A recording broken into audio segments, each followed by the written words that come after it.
네, 오늘 기독교 에센스 9번째 기도와 말씀 묵상에 관해서 우리 같이 한번 알아가 보도록 하겠습니다. 기도와 말씀 묵상은 우리 신앙인들, 그리스도인의 신앙의 성장과 그리고 신앙생활에 있어서 결코 빠질 수 없는, 그리고 놓쳐서는 안 되는 그러한 영적인 유익함이 있는 그러한 행동들입니다. 이것에 대해서 오늘 우리가 같이 점검하고 우리는 어떻게 이 기도와 말씀 묵상의 시간들을 잘 갖고 있는지, 그리고 하나님께서 찾으시는 그러한 모습은 어떤 것들인지 함께 살펴보도록 하겠습니다.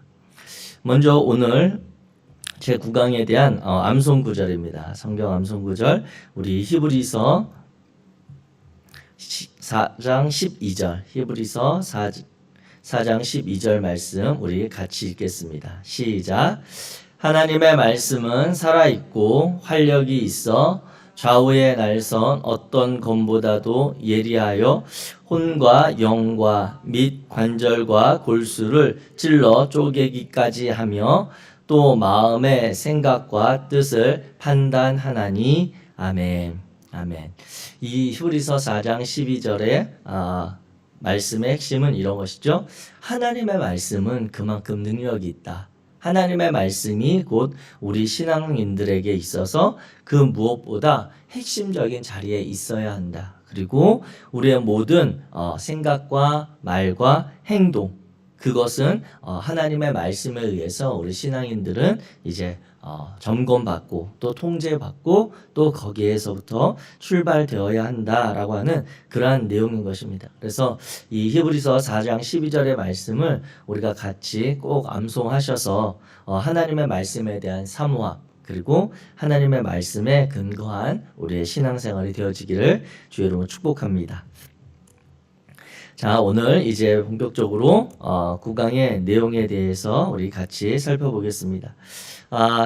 전제입니다. 우리가 항상 신앙에 있어서 저는 이 출발 지점을 아주 중요하게 생각을 하는데, 우리가 기도와 말씀 묵상에 대해서 어떤 인식을 가지고 접근해야 되는지, 물론 이 정의가 100% 이것만이 전부는 아닙니다. 그런데 여기에서부터 시작해서 이제 우리의 모든 신앙에 관한 내용들, 교리적인 것들이든 지식적인 부분들이든 그 내용을 살펴보고자 하는 것이죠. 자, 그래서 출발 우리 같이 읽겠습니다. 시작. 하나님의 자녀된 우리는 기도를 통해 하나님과 깊은 대화를 나누고 말씀 묵상을 통해 하나님의 인도함을 받습니다. 아멘. 네. 여기에서 전제는 다른 사람들에 대한 내용이 아니라고 하는 것입니다. 하나님의 자녀된 우리에게 해당되는 이야기라고 하는 것이에요. 그래서 우리가 다른 사람들한테 어떤 이야기, 복음을 전할 때는 이제 성경에 대한, 예수 그리스도에 대한 이야기와 내용을 전할 수 있지만, 그들의 삶에 있어서 왜 당신들은 기도 안 하세요? 왜 당신들은 예수님의 말씀처럼 이렇게 행하지 않으세요? 이런 것들이 그 사람들과 우리와는 이렇게 붙을 수 없는 그런 떨어짐이 있는 거예요. 그래서 우리의 신앙생활의 모든 근거와 그리고 방향과 이루어지는 것들은 우리를 향한, 구원받은 자녀들을 향해 하나님께서 이끌어 가시는 내용인데, 특별히 그 중에서 기도라고 하는 것, 우리가 하나님께 기도한다라고 하는 그것은 우리는 이 기도를 통해서 하나님과 대화를 나누는 것입니다. 그래서 문화의 차이도 있겠고 때로는 우리의 그런 상황의 차이도 있겠지만, 어떨 때는 우리가 하나님 앞에 정말 우리 자녀들도 그리고 우리 어른들도 정말 깊은 탄식과 또는 절박함, 그리고 간절함으로 부모님이나 아니면 우리 지인들에게 요청할 때가 있죠. 그런 대화의 시간도 필요하지만 때로는 정말 있는 듯 없는 듯 나누는 그런 대화의 시간도 있고, 서로 아무 말 하지 않아도 같이 그 서로 간에 소통할 수 있는 그런 대화의 시간들도 있는 거예요. 그래서 기도에 대해서 우리가 어떤 특정한 형식만을 고집하거나 그것만이 기도의 모습이라고 인정하지 않으시면 좋을 것 같고요. 그 다음에 말씀 묵상이라고 하는 것은, 이 말씀 묵상은 목적 지점이 분명합니다. 이것은 우리가 하나님의 말씀을 그냥 아는 것이 아니라 하나님의 인도함을 받아서 살아가는데 목적이 있는 거예요. 그래서 말씀을 묵상한다고 하는 것을 자칫 우리가 오해하기 쉬운 게 말씀을 읽고 그것을 생각하고 명상하는 것으로 이렇게 생각하기 쉬운 문화가 있습니다. 그런데 그것은 진정한 말씀 묵상이 아니라 그 부분을 넘어서 말씀 묵상을 하게 되면 그 말씀이 나에게 어떻게 이야기하고 있는지, 그리고 나에게 삶의 어떤 부분을 조명하고 있는지를 따라서 때로는 우리가 용기를 내야 될 때가 있고요. 그 말씀 묵상을 통해서 때로는 우리가 마음을 찢고 회개해야 될 때가 있고요. 때로는 말씀 묵상을 통해서 누군가를 세워주거나 누군가를 찾아가거나 하는 적극적인 이러한 우리의 실천과 행동이 담보되어 있는 것이 바로 말씀 묵상입니다. 그래서 말씀을 묵상한다라고 했을 때 그것을 단순히 그 말씀을 읽고 그 말씀을 생각하고 하나님이 오늘 이 말씀 주시는구나, 거기가 아니라 거길 넘어서 가는 것까지가 말씀 묵상이라고 하는 것이죠. 그래서 이 이야기들, 기도와 말씀 묵상은 다른 이들에게 이러한 것들을 요청하거나 기대하는 것이 아니라 하나님의 자녀된 우리들이 하나님과 대화를 잘 나누기 위해 또 하나님의 인도하심을 받아서 삶을 복되게 살아가기 위해 우리가 훈련하는 그러한 시간들이다, 이렇게 이해하시면 좋겠습니다. 자, 우리 이제 본격적으로 9강의 내용을 시작해 보도록 하겠습니다. 먼저 기도에 대해서 같이 좀 내용을 살펴보고자 하는데요. 조금 준비할 시간을 1분 정도 제가 드리겠습니다. 권사님 급하게 오셔서. 자, 기도. 자, 하늘 아버지와의 대화가 기도입니다. 그래서 첫 번째, 이 기도는 우리 자녀들, 즉 하나님의 자녀된 우리에게 해당되는 이야기라고 말씀드렸잖아요. 그래서 이 기도라고 하는 것은 자녀됨의 특권입니다. 그래서 예수님께서 제자들이 세례 요한이 그 제자들에게 기도하는 것을 가르치는 것을 보고 와서 예수님한테 그 12제자, 선생님 우리들한테도 기도를 좀 가르쳐 주십시오, 이렇게 이야기했을 때 예수님이 그 이야기를 듣고 받아서 하시는 이야기가 그러므로 너희는, 이렇게 이제 그 이야기를 하는 거예요. 마태복음의 이제 시작 지점과 다른 복음서의 시작 지점이 조금 다르긴 하지만 예수님의 결론은 너희는 이렇게 기도하라 라고 하면서 처음 기도회를 때는 그러한 시작을 이야기해 주시는데, 우리 같이 읽겠습니다. 6장 9절 시작. 그러므로 너희는 이렇게 기도하라. 하늘에 계신 우리 아버지여, 이름이 거룩히 여김을 받으시오며. 그 뒤에 이제 쭉 우리가 아는 주님의 기도문이 나오죠. 여기에서 기도할 때 이 제자들에게 예수님께서 말씀하신 것은 그 기도를 다른 존재, 다른 대상, 친절하신 아저씨, 아니면 훌륭하신 선생님, 이렇게 부르지 않고 하늘에 계신 우리 아버지라고 하는 그 대상을 향해서 드린다라고 분명히 이렇게 예수님이 한정 지어주고 있습니다.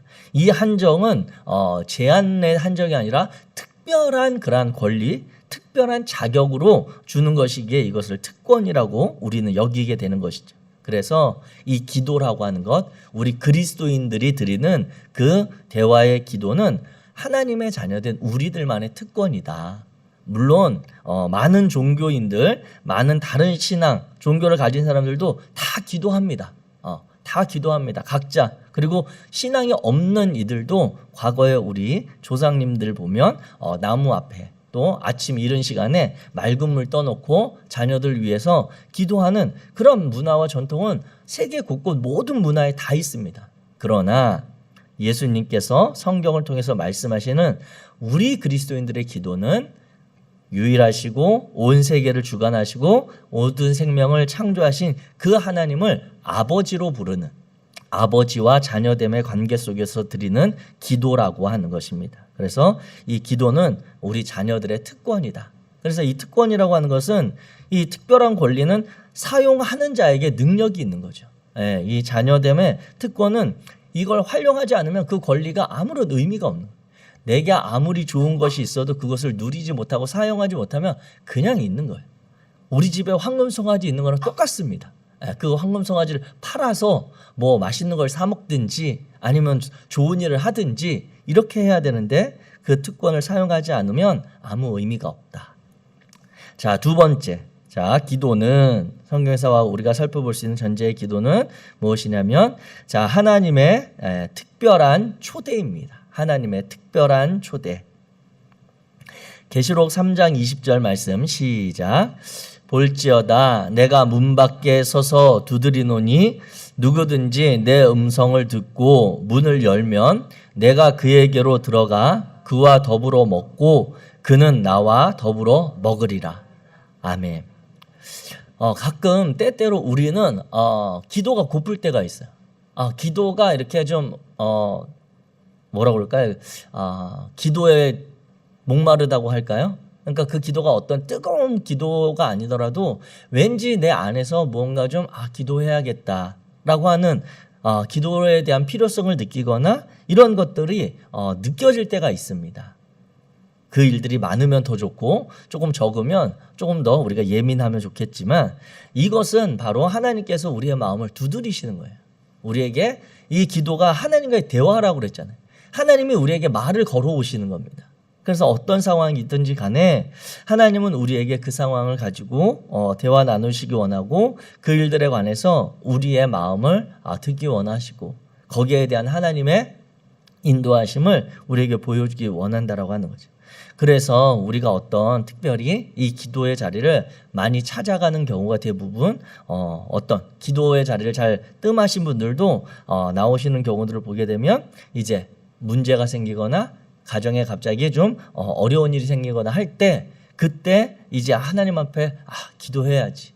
좌우를 살펴보고 앞뒤 다 돌아봐도 도저히 헤어나올 아니면 방법이 없다 싶어서 이제 눈을 들었더니 하나님 아버지가 계신 거죠.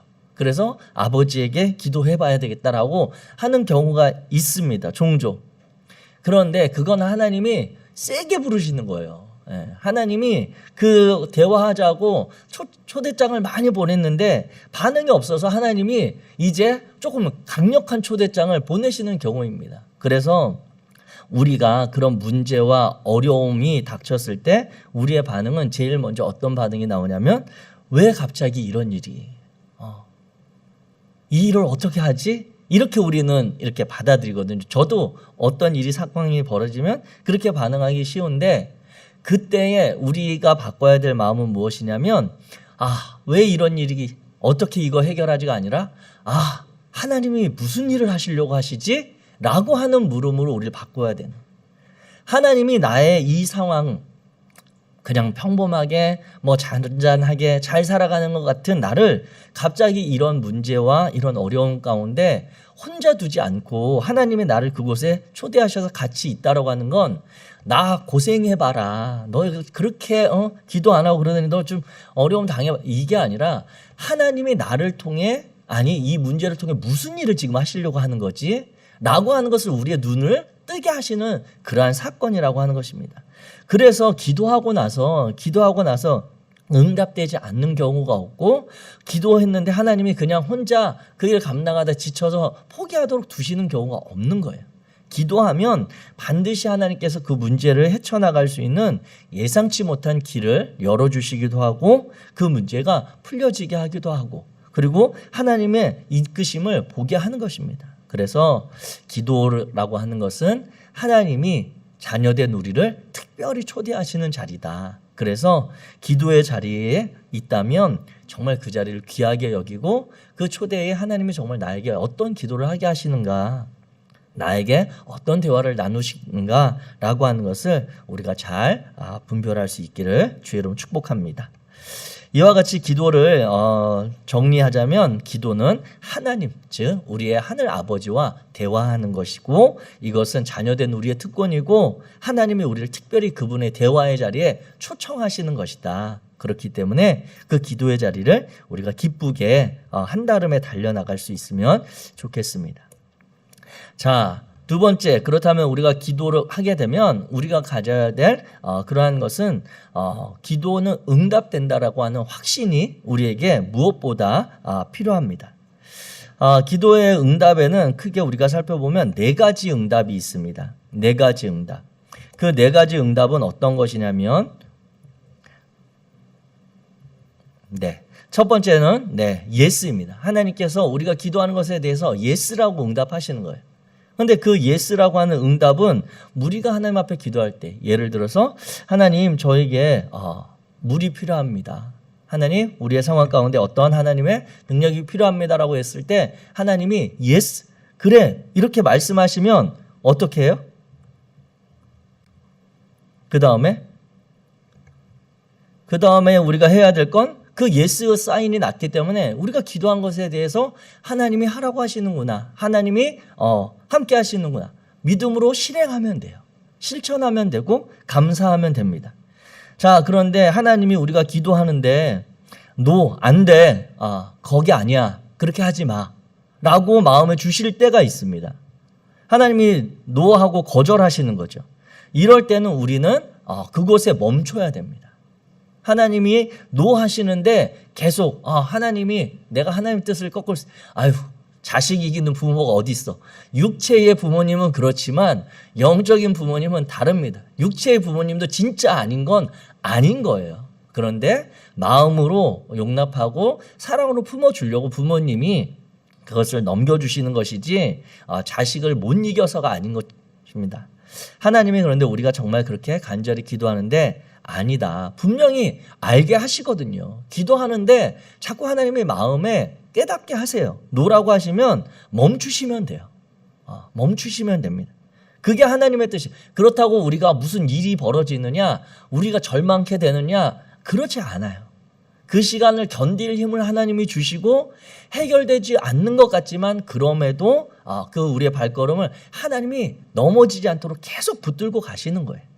그래서 기도 응답이 노했다고 해서 좌절하고 이제 그만해 이게 아니라 멈춰서 하나님 그럼 어떤 계획이 있으신지 그분의 뜻을 기대하면서 그 자리에 계시면 됩니다. 자, 기도하는데 하나님께서 응답을 더디 주세요. 계속 기도하게 하십니다. 계속 기도하게. 하나님이 분명히 안 된다라고 하는 말씀이나 그런 마음도 안 주시는데 응답이 없으세요. 기다리게 하세요. 이때는 우리는 어떻게 해야 되느냐? 인내하시고 이때는 믿으셔야 돼요. 무엇을 믿느냐? 하나님이 분명히 응답하실 것이라고 하는 걸 믿는 거예요. 하나님이 예스 해주실 거야 이거 믿는 게 아니라 하나님이 반드시 우리의 기도를 들으시기에 그 하나님이 분명히 우리에게 응답해 주실 것이다 라고 하는 믿음 가지고 시간을 기다리는 것입니다. 왜냐하면 하나님이 기다리라고 하시니까. 하나님이 우리가 대화를 이렇게 보내는데 하나님이 답이 좀 없으니까 하나님이 어떻게 보면 장고의 시간을 가지시는 거죠. 아니면 조금 더 우리에게 견디도록 하시는 시간일 수 있기 때문에 너무 조바심 내고 하나님 이때까지 아니면 절대 안 돼요. 이때 넘어가면 안 돼요. 인간 세상의 일은 그런 때들이 분명히 있습니다. 마감이 있고 어떤 한계 지어지는 시간이 있지만 하나님의 시간은 제가 일전에 새벽기도회 때 이렇게 유머처럼 이야기했던 하나님은 천년이 하루 같다니까요. 우리하고 시간의 개념이 다르시기 때문에 그분이 하시겠다고 하면 사막에도 물이 나고 광야에도 꽃이 피는 거예요. 우리 인생은 안 될 것 같지만 하나님은 그와 같은 일들을 행하실 수 있습니다. 그렇기 때문에 하나님이 기다리게 하신다, 계속해서 기도를 쌓게 하신다라고 할 때는 하나님을 신뢰하면서 인내하시면 됩니다. 그 인내할 힘도 우리에게서 나오는 것이 아니라 하나님이 붙들어 주세요. 우리는 당장 망할 것 같고 우리는 당장 안 될 것 같은데 하나님은 하루하루 또 새로운 은혜로 우리를 이끌어 가십니다. 그래서 하나님이 기다리게 하실 땐 인내하고 믿는 게 답이다. 자, 기도를 하는데 하나님이 그래, 좋아, 오케이 해주시지도 않고 안 돼, 거절하지도 않고 침묵하지도 않고 기도를 하는데 자꾸 그 기도를 하면 내 처음의 마음하고 다르게 하나님이 기도를 이끌어 가실 때가 있어요. 내가 자꾸 이렇게 나는 이런 필요, 이런 상황을 가지고 하나님 앞에 나아가서 기도하는데 그 기도를 하다 보면 하나님이 어느 순간인가 내 마음이나 내 생각이나 내 기도의 그런 언어들이 바뀌어가는 걸 깨닫게 되는 시간들이 있습니다. 그때는 재빠르게 그 마음을 붙잡고 그 반응대로 순종하고, 그것이 하나님이 주시는 마음이라고 생각하면서 내 역할을 찾아서 하나님의 뜻에 동역하는 게 우리가 복받는 지름길입니다. 왜냐하면 하나님은 우리를 초대하신다니, 기도의 자리로 초대하시는 거예요. 부르시는 거예요. 그러니까 왜 부르시는지, 어떤 일을 이루실지 우리는 잘 모르지만 하나님은 일단 우리를 기도의 자리로 초대하셔서 부르시고 나서 우리와 대화하다가 하나님의 본심을 깨닫게 가시는 경우가 있는 거예요. 그래서 나는 A라고 하는 기도를 필요해서 드리는데 하나님이 기도하는 중에 A-로 하게 한다든지, 아니면 B로 자꾸 기도의 마음을 주신다면 하나님의 마음이 A-에 있거나 B에 있구나 라고 하는 것을 깨닫고 그 일들을 어떻게 내가 할 수 있을까, 그 부분에 기도하고 또 순종하면 되는 거예요. 그러면 하나님이 이루시는 역사를 보게 되어지는 것입니다. 하나님이 이렇게 자꾸 받고 가시는데 아니라고, 하나님 그거 아니잖아요. 이거 주셔야 된다니까. 이렇게 해주셔야 되잖아요. 자꾸 여기에만 우리가 고집하기 때문에 하나님의 역사와 하나님이 우리를 통해 이루시는 일들을 경험하기가 참으로 어려운 것입니다. 우리가 잘 아는 예수님의 어머니 마리아의 이야기 아시잖아요. 마리아가 이제 그 예수님에 대한 그런 잉태, 수태고지를 받을 때가 우리나라 지금 요즘으로 치면 한 거의 15살 정도 되는 그러한 소녀였단 말이에요. 15살이면 중학교 2학년 정도의 나이예요. 그런데 그때 갑자기 천사가 찾아와서 마리아야 너는 복되도다 이렇게 이야기해요. 그러면서 하는 이야기가, 복받은 사건이 뭐가 복되다고 하냐면 15살 소녀한테 너 임신했어, 이 얘기해 주는 거예요. 그런데 그 이야기를 듣고 마리아가 그 천사의 이야기를 받아들이죠.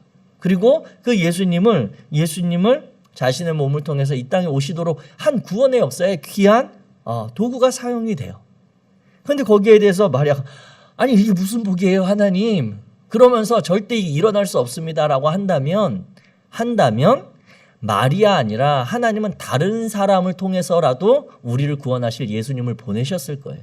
그런데 마리아가 그 천사를 통해 들려주는 하나님의 그 복된 복음의 소식을 받아들이고 순종했기 때문에 그 마리아가 예수님의 어머니로 우리 안에 이렇게 계속해서 그 이름이 회자되고 고백되어지는 것이지, 만약 마리아 아니었으면 하나님이 답이 없었을까요? 그렇지 않아요. 하나님은 이와 같이 우리의 기도의 상황을 변화시키고 우리를 순종하기를 기대하실 때 그 마음을 빨리 깨닫고 동역하는 자가 하나님의 은혜의 도구, 하나님의 역사하심을 보게 되어지는 것입니다. 저와 여러분들이 이 기도의 4가지 응답, 이것에 대한 구체적인 사건들이 성경에 너무너무 많이 있고 그것을 정리한 헨리 블랙커비 목사님의 그런 이제 기도에 대한 내용을 제가 참고해서 그냥 4가지로 정리해서 소개해드렸습니다. 이와 같은 4가지 응답, 하나님이 더 미묘하게 세세하게 이야기하실 수도 있어요. 그렇지만 분명한 게 이 감정들, 기도하다 이런 마음들이 들으신다면 우리가 거기에 맞는 적절한 반응으로 하나님 앞에 쓰임받는 저와 여러분 되기 원합니다. 자, 우리 이제 그렇다면 이 기도에 있어서 그러면 하나님의 뜻을 어떻게 확인할 수 있는가? 하나님이 기도하는데 이런 마음을 주셨어요. 이런 생각들 이렇게 바꿔주셨어요 라고 했을 때 그게 우리의 마음인지, 갑자기 이쪽에 집을 구하려고 했는데 하나님이 기도하다가 저쪽 집을 구하라고 마음을 주셨다면 그게 하나님이 주신 마음인지 아니면 이 집보다 저 집이 싸서 내가 마음에 든 건지, 그런 걸 우리는 좀 궁금하잖아요. 그래서 이와 같이 하나님의 뜻을 확인하는 방법들을 우리가 신앙 안에서 어떻게 할 수 있는지 정리를 해드립니다. 첫 번째, 하나님의 뜻을 확인하는 방법은 본인의 기도입니다. 본인의 기도. 다른 분이 하나님의 뜻을 받아서 전해주는 경우도 있어요. 복음을 전해준다든지 하나님의 콜링이라든지 하나님의 여러 가지에 대해서 타인이 하나님이 보내신, 마리아를 앞에 들어서 말씀드렸기 때문에 이해를 든다면 천사를 통해서 마리아에게 말씀하시잖아요.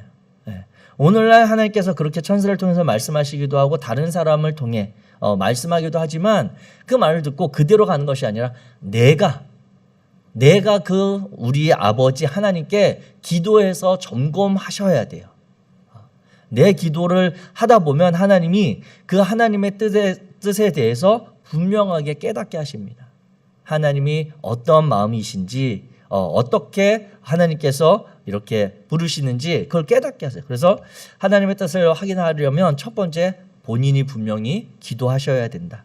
자, 두 번째, 성경 말씀으로 우리가 받은 그 뜻을 확인할 수 있습니다. 하나님의 성경 말씀을 확인하라고 하는 것은 성경을 탁 폈더니 갑자기 어떤 한 구절이 눈에 확 들어, 이게 아니라 성경 말씀에, 성경책에 보면 하나님이 계속해서 말씀하시는 하나님은 어떤 분이신지, 하나님은 어떤 일을 행하고자 하시는지, 하나님은 당신의 자녀들을 통해 어떤 일들을 이루시고자 하는지 말씀해 주세요. 그게 성경에 다 들어 있습니다. 그래서 내가 받은 응답, 내가 받은 기도의 그런 뜻이 그 하나님의 성품과 하나님의 말씀하신 내용과 어긋나지 않는지, 하나님께서 성경을 통해 주시는 그 내용과 합한지라고 하는 것을 점검하시는 것입니다. 그래서 응답 받았으니까 오늘 성경 딱 펴고 거기에 한 절 눈에 들어, 이거 응답이 이게 아니라 하나님이 보편적으로 계속해서 인류 역사를 통해 말씀해 오신 그 하나님의 마음이 어디 있는지, 그리고 그날 읽어가는 성경 말씀들 가운데 하나님이 내 기도를 어떻게 이끌어 가시는지 이것들을 점검해 보시면 됩니다. 자, 세 번째, 우리가 받은 기도의 응답과 하나님의 뜻을 확인하는 방법은 신앙의 공동체의 점검을 받는 것입니다. 신앙의 공동체의 점검을 받는 것은 무엇이냐면, 예를 들면 우리 성일교회 안에 우리가 같은 신앙을 고백하는 공동체잖아요. 성일교회와 저 옆에 있는 은평교회는 같은 신앙을 고백하지만 그 교회 안에 문화와 분위기는 조금 다를 수 있어요. 신앙의 색깔들. 그런데 하나님이 저를 이 성일교회에서 신앙생활을 하게 했다라고 하는 건 저에게 이 신앙 공동체의 문화와 아니면 이곳에서 누리는 유익함이 있기 때문에 하나님이 이곳에서 우리를 이끌어 가시는 거예요. 그렇다면 이 모임 공동체 안에서 내가 정말 신뢰할 수 있고, 나의 이러한 상황들에 대해서 같이 기도해 줄 수 있고, 나의 이러한 고민이나 아니면 이런 판단에 대해서 정말 성경적으로 조언해 줄 수 있을 만한 그런 신뢰 있는 관계들한테 이런 것들에 대해서 서로 이야기하는 거예요. 그래서 우리가 신앙 공동체 안에서 모이면, 속회라든지 아니면 다른 모임할 때 여러 가지 세상 돌아가는 이야기, 당장 우리 문제의 그런 상황들을 이야기하고 나눌 수도 있지만, 본질적으로 우리 신앙 공동체 안에서 나눠야 될 그런 이야기가 있다면, 내가 하나님의 말씀을 따라 어떻게 살아가고 있는지, 그 삶을 지켜가는 과정 가운데 어떠한 어려움은 없는지, 아니 내가 그 말씀을 따라 살려고 했을 때 하나님이 어떻게 은혜 주셨는지, 이런 것들을 나누는 게 신앙의 공동체입니다. 그래서 우리가 기도하고 응답받은 것에 대해서 그 안에서 같이 때로는 응답받을 수 있도록 기도해달라고 기도 부탁도 하시고, 또 받은 내용이 있다면 기도해 주셔서 이런 응답을 받아서 이렇게 결정돼서 제가 순종하기로 했습니다 라고 서로 간증도 하시고, 또 기도 부탁한 이들에게는 고맙다고 사탕이라도 하나 이렇게 전해주시고, 그런 것들이 신앙의 공동체 안에서 서로 간에 유익한 것입니다.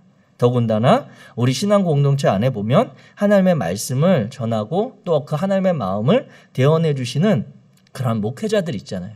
목회자들에게도 여러분들 받은 응답과 기도의 상황들을 이렇게 물어보시고, 또는 같이 기도해 부탁을 하시고 받은 응답에 대해서 점검하는 그러한 과정들이 있어야 합니다.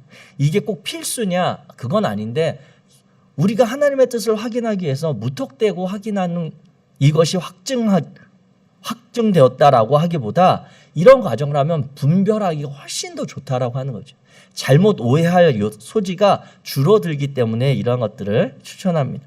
네 번째, 마지막으로 하나님의 응답과 하나님의 뜻이 있으면 하나님이 길을 열어주십니다. 하나님이 주위의 상황을 하나님께서 이끌어 가시는 걸 보게 돼요. 때로는 그 길이 내 마음이 아직 준비가 안 됐고 나는 주저주저하는, 하나님은 분명히 응답하시고 말씀하시고 사인을 주셨는데 내가 용기가 안 날 수 있잖아요.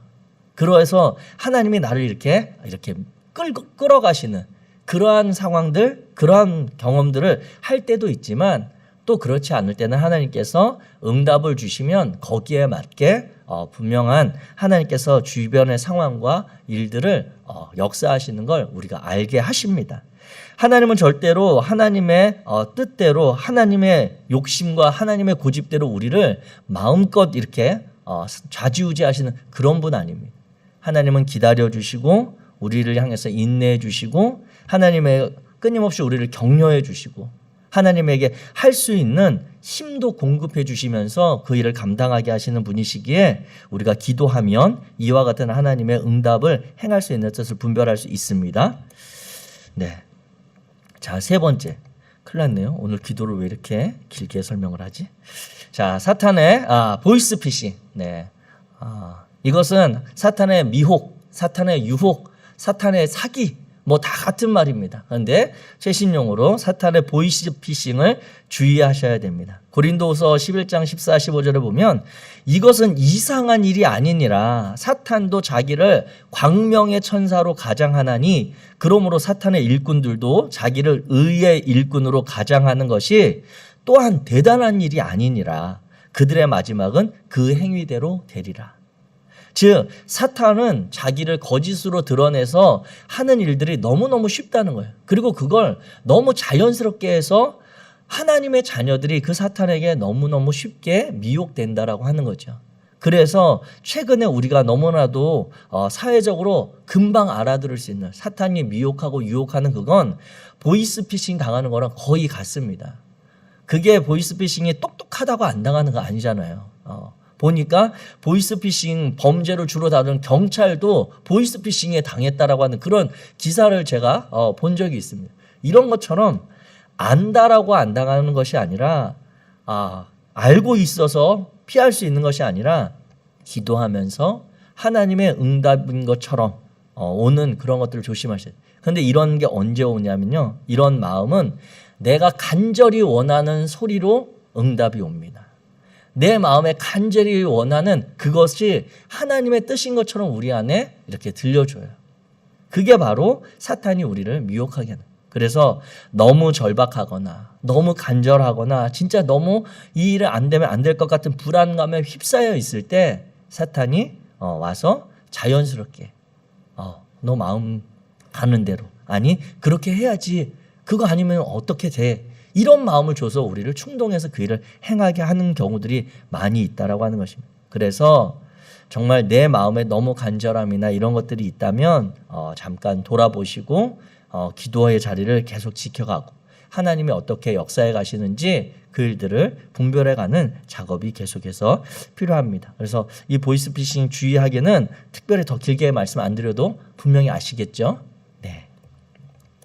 자, 기도에 대해서 우리가 기도 응답의 확신을 가질 때 크게 이 세 가지. 하나님은 반드시 응답하신다. 네 가지로. 네 가지만 있는 건 아니지만 크게 네 가지로 분류했습니다. 하나님의 뜻을 응답을 받았다면 다시 한번 확인하는 과정들, 분별의 방법들을 또 네 가지로 예를 들어 설명해 드렸습니다. 그 과정 가운데 너무 내가 원하는 그런 마음의 소리가 있다면 혹시 사탄이 날 미혹하는 건 아닌지 점검해 보시기 바랍니다. 그 내용이 이제 신앙의 공동체 안에서 확인하거나 아니면 상황이 펼쳐지는 걸 보던가 하나님의 말씀은 어떻게 일들을 이루어가고 있는지 이런 것들을 기도해 보는 것으로 확인할 수 있는 거죠. 자, 세 번째 우리 기도의 바른 자세가 있습니다. 요한일서 5장 14절 시작. 그를 향하여 우리가 가진 바 담대함이 이것이니 그의 뜻대로 무엇을 구하면 들으심이라. 아멘. 아멘. 여기에서 우리는 이제 시선이 이 요한일서 5장 14절을 보면 무엇을 구하면 들으심이라 라고 하는 여기에 우리 시선이 탁 가면서 믿음이 확 생기죠. 그런데 이 말씀의 중요한 포인트는 어디 있냐면 그 앞에 있는 그의 뜻대로입니다. 우리가 담대함을 가질 수 있고 하나님이 들으시는 것은 하나님의 뜻에 맞는 하나님의 합한 그러한 간절함, 그러한 마음으로 구할 때 하나님이 들으시는 거예요. 그래서 기도의 바른 자세 첫 번째는 주님과 깊은 교제 안에서 기도하셔야 됩니다. 주님과 깊은 교제 안에서 기도하셔야 되는데 요한 15장 7절에 보면 너희가 내 안에 거하고 내 말이 너희 안에 거하면 무엇이든지 원하는 대로 구하라. 그리하면 이루리라. 우리가 기도는 하나님과의 대화라고 그랬잖아요. 그런데 하나님하고 너무너무 잘 통해요. 내가 하면 하나님이 철석같이 아로 알아듣고 말하지 않아도 하나님의 마음이 내게 느껴지고, 그렇다면 주님의 말씀이 내 안에 있고 하나님의 마음이 내 안에 있다면 굳이 내가 무엇을 구하거나 연연하지 않아도 그 깊은 교제 안에서 오는 마음으로 하나님의 뜻을 따라서 우리가 기도하게 되어지는 것이죠. 그래서 우리가 바른 기도의 자세는 평소에 하나님과 자주 교제하는 것이 우리에게 유익하다라고 하는 것입니다. 자, 두 번째, 우리가 기도의 바른 자세는 나의 욕심이냐 나의 필요냐. 나의 하나님이 그리스도 예수 안에서 영광 가운데 그 풍성한 대로 너희 모든 쓸 것을 채우시리라 할 때, 여기서 너희 모든 쓸 것이 영어 성경에 보면 이제 want가 아니라 needs로 되어 있어요. needs, 필요한 것을 채우신다라고. 그래서 하나님은 우리가 정말 다른 사람들처럼 아파트 몇 채씩 있고 자동차 좋은 거 타고 이런 거 하나님이 싫어하시지 않으세요. 그러나 하나님이 그것 따라 살지 않아도 비록 작은 집에서 아니면 자녀들하고 이렇게 지지고 볶고 살아도 그 안에 하나님의 사랑과 하나님의 은혜와 하나님의 그런 서로 간의 위로와 격려가 있는 그 가정이 더 복되다고 여기신다면 하나님은 그런 것들 없이도 살아갈 수 있는 은혜로 채워가시는 것입니다. 그래서 우리의 기도의 바른 자세는 하나님이 정말 우리의 필요를 따라 채우시는 분, 그분의 사역을 감당하도록 우리에게 공급하시는 분, 하나님의 마음에 합하도록 우리를 이끌어 가시는 분이라고 하는 것을 기억하신다면 굳이 남들의 부유함이나 남들이 누리는 그런 편안함이나 아니면 소유에 대해서 우리의 마음이 그렇게 많이 담기지 않을 수 있는 것입니다. 그래서 우리의 기도가 주님의 마음에 합한 기도가 되어지기를 소망합니다. 자, 세 번째, 기도에 대한 바른 자세. 저는 이 부분이 정말 중요하다라고 생각을 하는데요. 자, 우리가 기도할 때 가장 바른 자세는 무엇이냐면 일단 순종을 전제로 기도하셔야 돼요. 순종을 전제로 기도하셔야 된다. 이 말씀은 무엇이냐면 기도하면서 하나님 응답해 주시는 거 봐서 제가 순종할게요. 이거 아니라는 거예요. 내가 하나님 앞에 기도한다라고 하는 것은 내 기도에 대해서 하나님이 응답하시면 반드시 응답하시지만 그 응답 주시는 대로 제가 순종하겠습니다라고 하는 이 마음 없으면 기도하시면 안 돼요. 기도하시면 안 됩니다. 그래서 하나님의 자녀의 특권은 기도를 우리가 사용할 때 그것은 그냥 이렇게 남발하는 특권이 아니라 정말 하나님께서 기뻐하시고 원하시는 그러한 일들을 위해 쓰임받기 위한 그러한 특권이기 때문에, 그렇기 때문에 우리는 하나님 앞에 기도하고 그 하나님이 예스하면 우리를 하나님께서 밀어주시고 지원해 주시면 그 일을 힘써서 감당하는 그런 실행력을 보이는 것이고, 하나님이 아니야 그러면 안 돼라고 하면 거기에서 멈춰선 그게 순종이잖아요. 하나님이 기다리게 하시면 인내하면서 하나님의 뜻을 구하는 게 순종이고, 하나님이 우리의 기도 제목을 바꿔주시거나 우리 상황을 하나님께서 새롭게 열어주시면 그 길을 주님을 의지해서 동역하면서 가는 게 순종하는. 그래서 기도한다라고 하는 것은 내가 하나님께 반드시 이 기도의 응답에 순종하겠습니다라고 하는 이 마음이 없으면 절대 기도는 응답받을 수가 없습니다. 자, 기도에 대한 바른 자세 세 가지로 정리해 드렸습니다. 하나님과 평소에 교제하는 것들을 즐겨 하셔야 된다. 그리고 하나님은 우리의 필요에 관심이 있으시고 그것을 아시는 분이다. 그리고 하나님은 우리가 순종을 전제로 기도할 때 하나님은 역사하실 수 있습니다. 자, 그렇다면 이제 말씀 묵상에 대해서 같이 살펴보도록 하겠습니다. 말씀 묵상에 대해서는 이제 유대인과 이스라엘 전통에 있어서 하나님의 말씀을 시편 1편에도 보면 정확하게 이야기하죠. 복 있는 사람은 악인의 꾀를 따르지 아니하며 여호와 하나님의 말씀을 주야로 묵상하는 자로다 라고 하는 이 시편 1편의 그 시인의 고백이 있는데 이 시편 1편은 시편 150편 전체를 한 편으로 정리한 주제의 핵심과도 같은 내용입니다. 거기에서 보면 복 있는 사람, 정말 하나님의 자녀되고 하나님의 은혜를 누리는 사람은 여호와 하나님의 말씀을 묵상하는 자라고 하는 거예요. 그런데 그 말씀 묵상을 어떻게 한다고요? 주야로. 이 주야는 주는 낮, 야는 밤이죠. 주는 밝을 때, 야는 어두울 때, 주는 우리 인생이 정말 하나님의 은혜로 빛날 때, 정말 하나님께 감사가 넘치고 기쁨이 넘칠 때 하나님의 말씀을 묵상합니다. 우리 인생의 야의 시간, 정말 어둡고 힘겹고 문제가 끊임없이 일어나서 지치고 그럴 때도 복 있는 사람은 하나님의 말씀을 묵상하는 자라고 하는 것입니다. 그래서 말씀 묵상은 우리 같이 읽습니다. 시작.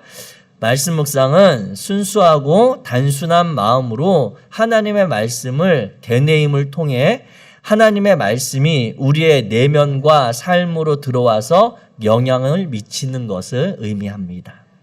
즉 여기서 말하는 것은 순수하고 단순한 마음, 여기서 순수하고 단순한 마음이 이야기하는 것은 아무 생각 없이 이런 것이 아니라 하나님의 말씀에 대한 기대감, 하나님이 말씀하실 것이다 라고 하는 그러한 하나님의 신뢰에 대한 그 마음인 것입니다. 여러 가지 복잡한 하나님이 오늘 나에게 분명히 어떤 말씀, 내가 해야 될 일들에 이런 게 아니라 하나님이 말씀하실 것이다 라고 하는 이 마음, 신뢰의 마음인 것이고요. 그 마음을 가지고 하나님의 말씀을 되뇌인다 라고 하는 것은 계속해서, 그러니까 성경을 그냥 통독하는 것과 묵상하는 건 좀 다릅니다. 그래서 묵상한다라고 할 때 유대인 전통에서는 비둘기 소리, 우리가 비둘기 소리 나듯이 구구구구 이렇게 나듯이 그 말씀을 소리내서 이렇게 읊조리는 거예요. 그러면서 그 말씀을 눈으로 그냥 보고 생각하는 게 아니라 자꾸 입으로 그 말씀을 읽으면서 내 전 인격이 내가 입으로 말하면 그 소리가 내 귀에 다시 들리고 내 안에서 계속해서 그 말씀이 되뇌어지거든요. 이러한 과정, 이러한 방법들을 통해서 그 하나님의 말씀이 우리의 속사람, 내면과 내 삶의 겉사람에 들어와서 실제적으로 행동하게, 실제적으로 드러나게 영향을 미치는 것입니다. 그래서 하나님의 말씀을 묵상하면 내 생각에 어떤 변화가 일어나기도 하고 다른 사람들의 관계에 있어서 나의 인식이 달라지기도 하고 오늘 내가 어떤 행동이나 상황에 대해서 구체적인 것들에 적용되어지는 것이 바로 말씀 묵상이라고 하는 것입니다. 그래서 앞에서도 정리해 드렸듯이 말씀 묵상은 동양사상의 명상하고 다르다. 그냥 보고 그 말씀을 깊이 사색하고 하는 것이 아니라 그 말씀을 살아내는 데까지 가는 것이 바로 말씀 묵상이다라고 하는 것입니다. 그래서 이제 말씀 묵상의 목적이 있습니다. 말씀 묵상의 목적은 크게 네 가지로 정리했습니다. 첫 번째, 말씀 묵상은 하나님의 인도하심을 받기 위해서 우리가 말씀을 묵상하는 거거든요. 이 말씀 묵상을 통해 하나님의 뜻과 하나님의 마음을 바르게 깨닫게 됩니다. 성경 말씀에 하나님의 보편적인 그리고 하나님의 변하지 않는 그런 마음 분명하게 정리되어 있어요. 그것은 하나님은 모든 생명 가진 존재들을 사랑하시고 창조세계를 돌보시고 구원받기를 원하는 그 마음, 이 성경이 전하는 그런 메시지입니다. 그런데 그 말씀이 어떤 상황에서는 어떻게 하는 것이 사랑인지, 어떤 문화 안에서는 어떻게 표현되는 것이 그들의 마음에 가 닿을 수 있는 것인지 고백되어진다라고 하는 것이죠. 그래서 사도 바울도 이야기할 때 자신이 유대인들에게 복음을 전하려면 유대인들처럼 유대인들의 문화와 유대인들의 말들로 그들에게 복음을 전했고 이방인들을 구원하기 위해서 그들을 전도하기 위해서는 이방인들의 문화와 이방인들의 그러한 행동도 용납하고 받아들였다라고 사도 바울도 이야기를 하고 있거든요.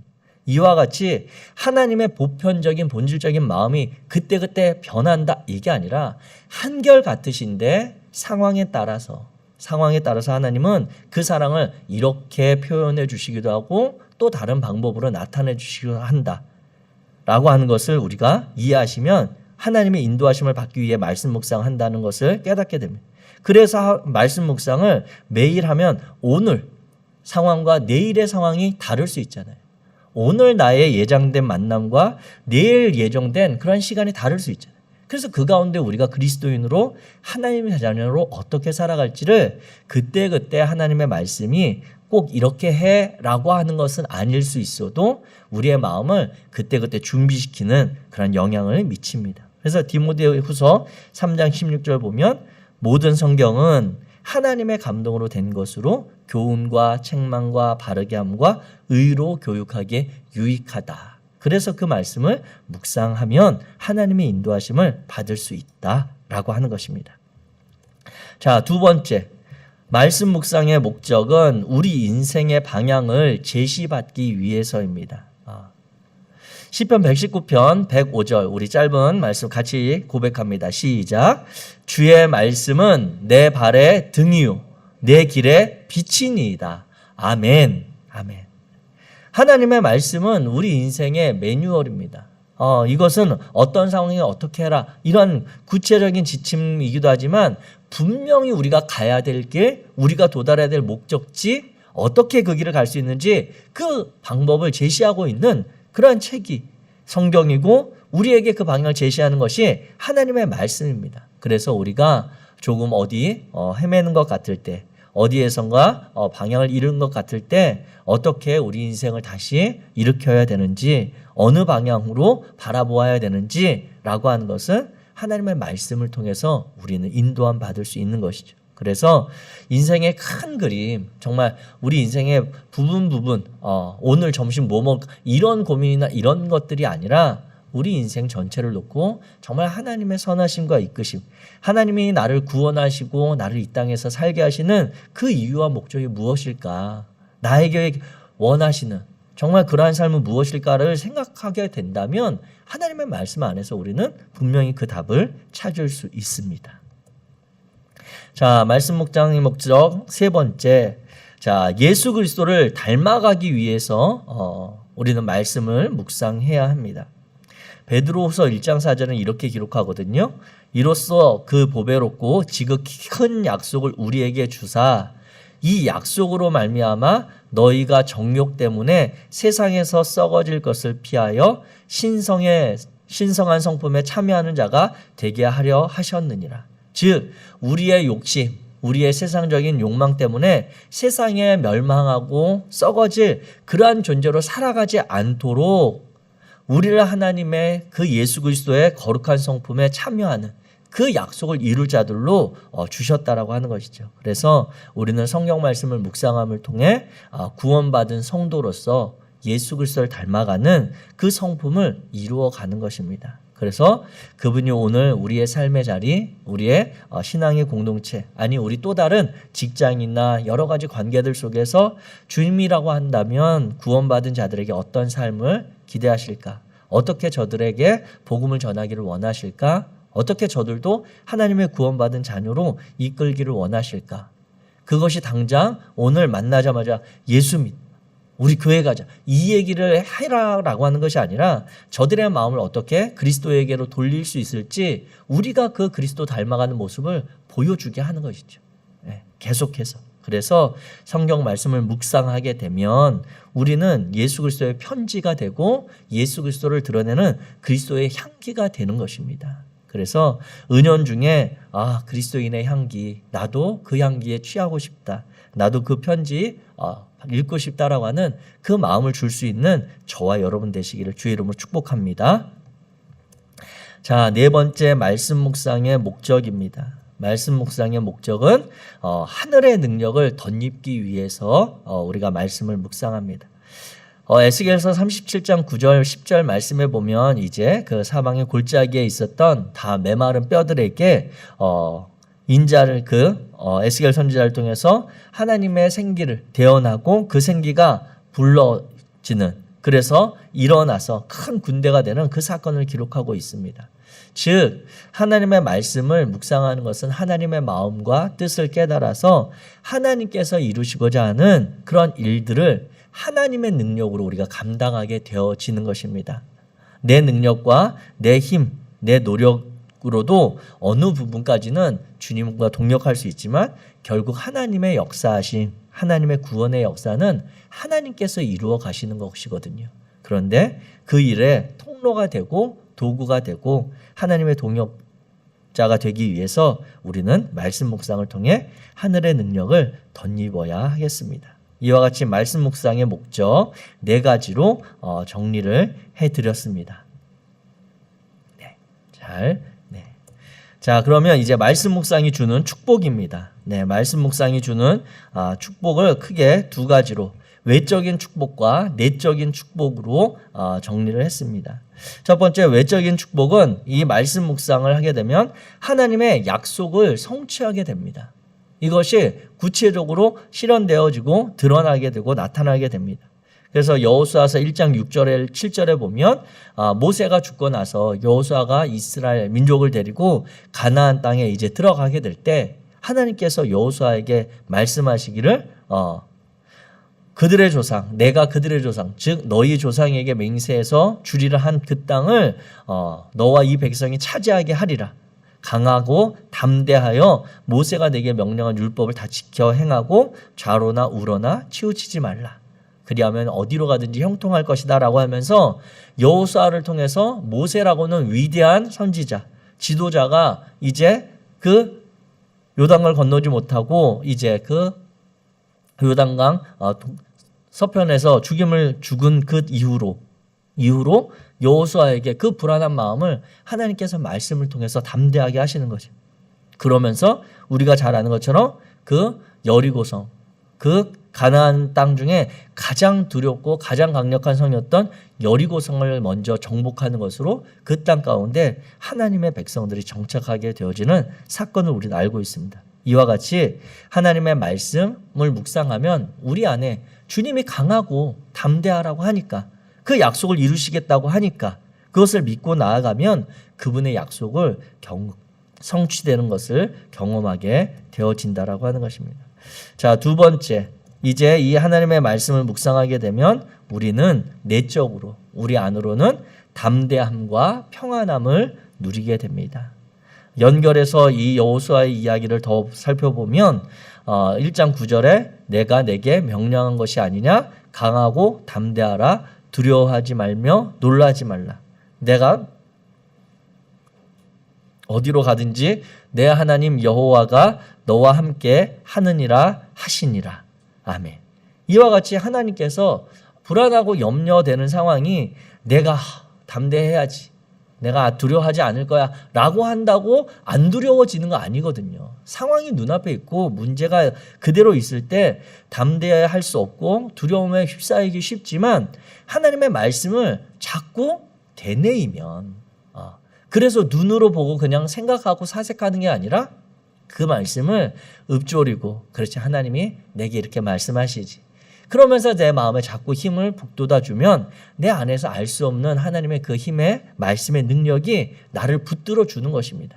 그러면 그 묵상한 대로 내가 그 말씀처럼 그래 부딪혀 봐야지. 하나님이 도와주신다고 하니까 놀라지 말라고 하니까 해보자 라고 하는 마음으로 가게 되어지는 것입니다. 이와 같은 내적인 힘이 생길 때 우리는 그 하나님의 역사를 이루어갈 수가 있게 되어집니다. 자, 급하지만 말씀 묵상이 주는 축복에 대해서 정리를 해드렸습니다. 이와 같이 말씀 묵상은 우리가 그 말씀을 신뢰하고 행하는 것으로 그 능력을 경험하게 되어집니다. 기도는 우리가 하나님 앞에서 그분을 우리의 아버지로 고백하며 바른 자세로 구하게 될 때 하나님께서 우리를 통해 이루시고자 하는 일들을 우리가 동력하게 되어질 것입니다. 이 기도와 말씀 묵상을 우리가 정말 하다가 포기하고 하다가 지치고 하다가 놓더라도 그것을 다시 도전하고 다시 지속하고 다시 훈련해서 그리스도에게까지 자라는 저와 여러분들 우리 성령교회 성도님들 되시기를 주님의 이름으로 축복합니다. 우리 같이 기도하고 오늘 9번째 시간을 마무리하도록 하겠습니다. 이 시간에 기도하실 때 오늘 기도와 말씀 묵상의 내용을 다시 한번 기억하시면서 하나님 정말 하나님의 말씀처럼 우리가 하나님과 깊은 대화를 나누는 기도를 할 수 있도록 기도의 자리에 나를 초청해 주시고 내가 그 자리를 지켜갈 수 있도록 이끌어 주옵소서. 기도하기 원합니다. 아울러서 하나님, 기도하고 나서 말씀을 또 묵상하며 그 응답받은 그 삶을 살아갈 수 있는 그 방법들도 구체적으로 인도함 받기 원합니다. 라고 하나님 앞에 우리 같이 기도하기 원합니다. 이 시간은 1, 2분만 자신의 말로 오늘 기도와 말씀 묵상의 내용을 갈무리하면서 하나님 앞에 기도하겠습니다. 하나님 감사합니다.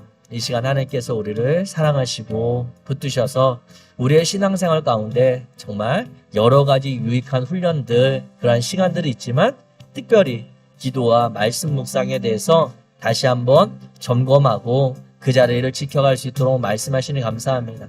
하나님, 하나님의 말씀이 우리 안에 머물게 하옵소서. 하나님의 그 말씀이 늘 우리 안에 깨어 있어서 말씀을 암송하고 그 말씀을 의지해서 기도함으로 다시 그 말씀을 점검받고 우리의 삶에 하나님의 역사하심을 우리가 순종함으로 나아갈 수 있도록 주님 도와주옵소서. 여호와 하나님께서 우리를 이 믿음의 길, 신앙의 길로 이끄시는 줄 믿습니다. 그리스도의 온전한 성품에 우리가 합할 때까지 이 길을 계속해서 걸어가게 하시고 내 곁에 있는 믿음의 지체들과 함께 이 길을 기쁨으로 감당할 수 있도록 도와주옵소서. 행하실 여호와 하나님을 신뢰합니다. 우리 성일교회를 그렇게 이끌어 가실 여호와 하나님을 기대합니다. 아버지 하나님 함께하여 주옵소서. 사랑의 하나님 감사합니다. 이 시간 하나님께서 우리에게 주시는 이 영적인 거룩한 습관들, 기도와 말씀 묵상의 시간을 다시 일으켜 세울 수 있도록 도와주옵소서. 하나님이 초청하시는 그 초청장에 우리가 믿음으로 반응하여 기도의 자리 잘 지켜갈 수 있게 하시고 기도한 내용들을 말씀을 묵상하면서 우리가 구체적으로 삶의 자리에 잘 적용해 갈 수 있도록 지혜를 더하여 주옵소서. 이제는 우리 주 예수 그리스도의 그 크신 은혜와 아버지 하나님의 풍성하신 사랑과 성령의 동행하시며 역사하시며 기도와 말씀 묵상을 새롭게 도전하는 우리들의 마음에 용기 주심이 당신의 사랑하는 자녀들 위해 지금부터 영원토록 함께 있을지어다.